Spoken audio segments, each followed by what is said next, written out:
Querelle d'Allemands. Les Allemands aiment la discussion. Ils ergotent volontiers. Mais au demeurant, ils ne sont guère plus querelleurs que nous. Les conséquences sérieuses qui résultent trop souvent parmi eux des querelles engagées sur des pointes d'aiguille viennent de ce qu'ils n'ont pas autant que nous l'esprit de répartie. Ils savent attaquer, ils savent moins bien se défendre. Quand on leur adresse un mot piquant, ils ne sont pas toujours prêts à la réplique, et ne pouvant répondre par un mot, ils ripostent par un geste. Ces scènes grotesques où s'échangent, dans nos fêtes du carnaval, tant de quolibets et d'injures, perdraient beaucoup de leur caractère égayant si elles se passaient au milieu du peuple allemand. Les saillies se traduiraient presque aussitôt en coups de poing. Peut-être les Allemands ne demanderaient-ils pas mieux que d'entendre la plaisanterie. Ce qui leur manque, c'est de savoir la pratiquer.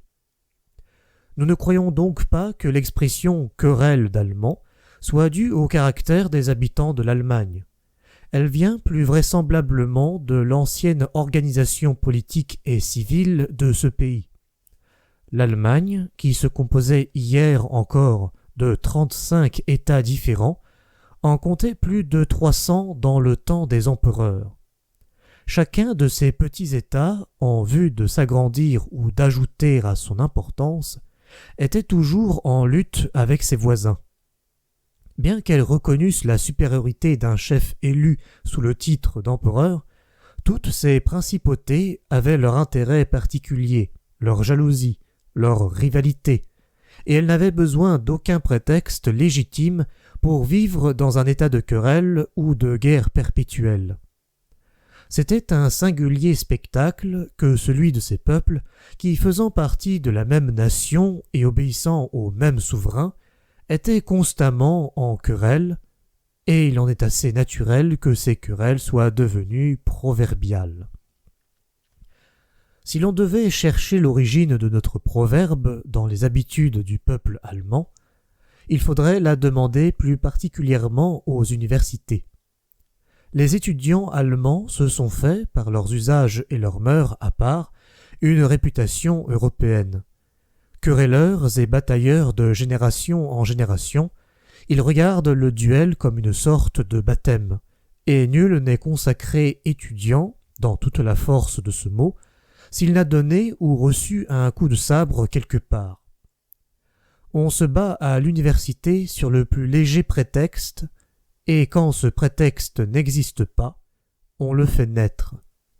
Qu'un étudiant timide et inoffensif s'efforce de fuir toutes les occasions qui pourraient le distraire de ses études ou l'entraîner dans une rencontre, et un autre étudiant, un ancien, ne tardera pas à lui faire comprendre les exigences de la position, il lui mettra sa botte sur la sienne, lui enverra un nuage de fumée dans la figure et lui tiendra un discours conçu à peu près en ces termes. « Jeune homme, à l'université, nous ne souffrons pas les yeux colombins et les nez ingénus.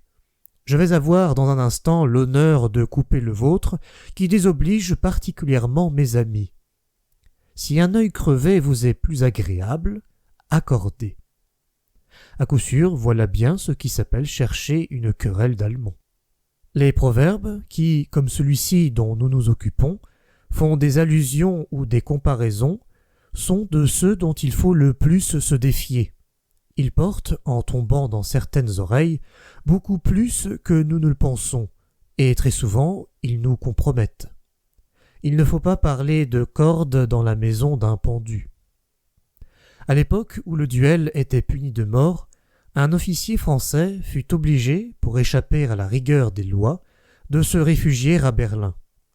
L'ambassadeur de France le recommanda au roi, en le priant de lui donner un emploi dans son armée. Le grand Frédéric voulut savoir de la bouche même de cet officier dans quelles circonstances il avait tué son adversaire. « Sire, lui dit-il, je causais avec un camarade. Nous n'étions pas d'accord, et dans la chaleur de la discussion, je lui dis qu'il n'avait pas plus de raison qu'un Suisse. Un officier suisse, qui se trouvait là par hasard, se tint pour offensé. Il me chercha une querelle d'Allemands, et... « Décidément, monsieur, interrompit le roi, Vous n'êtes pas heureux en proverbe. Il a été donné à l'expression querelle d'Allemands une origine qui met l'Allemagne tout à fait hors de cause. Durant le XIIIe et le XIVe siècle, la région montagneuse qui s'élève entre le Drac et l'Isère, vers la jonction de ces deux torrents, était presque en totalité le domaine d'une immense famille de seigneurs qui portaient tous le nom de Allemands. À eux encore appartenait une partie de l'Oison, Valbonnet, la rive droite de la Grèze, des châteaux sur toutes les grandes rivières qui se précipitent des Hautes-Alpes. Jamais souche féodale ne produisit plus de rameaux, et nulle part les membres d'une même famille ne se groupèrent autour de leur chef avec un soin plus jaloux. Tandis que dans la plupart des maisons nobiliaires la discorde, ou au moins l'indifférence, séparait les cadets des aînés, une tradition de famille, peut-être une association secrète et jurée de père en fils, retenait les Allemands dans l'affection mutuelle et dans la concorde. Les premiers-nés, nourris dans les armées, perpétuaient la famille et défendaient le patrimoine.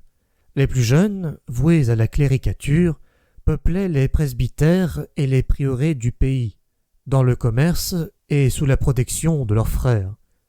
Entre tous, égalité parfaite. Ils se mariaient entre eux, jugeaient entre eux leurs différends, et en toutes circonstances se prêtaient les uns aux autres un infaillible appui. Malheur à l'imprudent voisin qui eût troublé, dans son héritage ou son honneur, le plus humble des Allemands.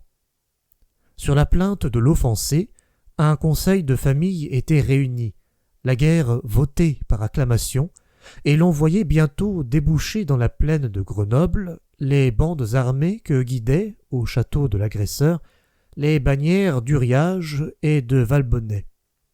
Jules Quicherat, Revue historique de la noblesse. Et pourtant, toute cette érudition serait perdue si querelle d'Allemands était simplement, comme il est permis de le penser, une altération de querelle d'amants.